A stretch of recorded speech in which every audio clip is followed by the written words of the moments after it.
Time मैंने proper लिखा आप लोगों को बताने के लिए, 4:30 से 5 का जो टाइम है मॉर्निंग का, सर्काडियन क्लॉक का जो रिसर्च है वो क्या बोलता है, इस टाइम बॉडी का टेम्परेचर है वो लोवेस्ट होता है, ठीक है। अब ऐसे में अगर आप एसी में सोएंगे तो आपको upper respiratory tract infection, sinus जैसी प्रॉब्लम, ठीक है, कोल्ड, कफ, रिनाइटिस ये होने के चांसेस सबसे ज्यादा है। ये जो चीजें हम बता रहे हैं ना, एक बार 1 महीने के लिए करके देखो सारे, ठीक है। तो जो 4:30 से 5 का टाइम है, इस टाइम में अगर आप घर में एसी लगा रहे हो या आप तेज फैन में सो रहे हो तो बंद कर दो, बंद करके सो के देखो, ठीक है।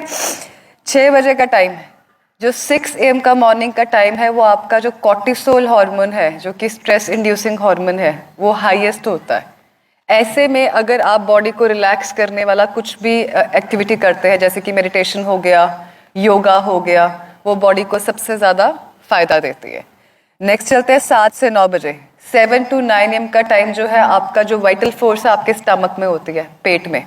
तो मैक्सिमम जो आपके डाइजेस्टिव जूसेस हैं वो 7 से 9 बजे के बीच में बॉडी में रिलीज होते हैं। तो 7 से 9 बजे के बीच में अगर आप दिन का पहला मील खाते हैं तो सबसे अच्छा डाइजेशन उसका होता है, सबसे ज़्यादा उसका गुड आउटकम आता है।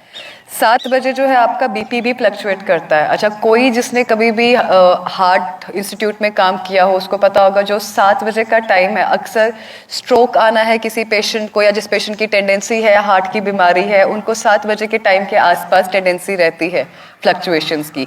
तो ऐसे में अगर कोई आपके घर में पेशेंट है जिसको बीपी की प्रॉब्लम है या हार्ट डिजीज है या ऐसा कुछ भी सिनेरियो है, कोशिश करो कि उस इंसान को गुस्सा नहीं है। अगर कहते हैं ना सुबह सुबह क्या सड़ी सी बात कर दी, गुस्सा क्यों कर रहे हो, सुबह सुबह नहीं गुस्सा करते होते, कह देते हैं ना ऐसे, क्यों? क्योंकि जो 7 AM का टाइम है, रिसर्च क्या बोलती है, जो आपका वाइटल फोर्स है that is in your, that enhances your, that affects your cardiac activity and your BP. ऐसे में अगर पेशेंट कुछ भी ऐसा करेगा जिसकी वजह से वो गुस्सा खा के बीपी हाई करेगा, that can be harmful for his heart condition.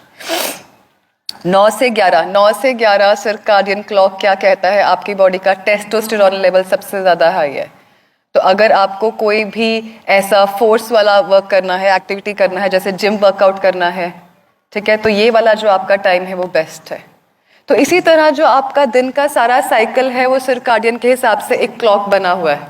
हम लोग आपको यहाँ पे बोलते हैं कि सुबह उठ के योगा करो, मेडिटेशन करो, ठीक है, शाम को अर्ली सो, कहते हैं ना early to wake and early to sleep अच्छा होता है। तो ये पैटर्न्स क्यों बने हैं? ये आपकी बॉडी के छोटी छोटी चीज़ों को सिंक्रोनाइज्ड करने के लिए। देखो, ह्यूमन बॉडी ना एक मशीनरी की तरह काम करती है। हर मशीनरी के सेटअप और डिफॉल्ट सेटिंग अलग अलग है। हम लोग यहाँ पे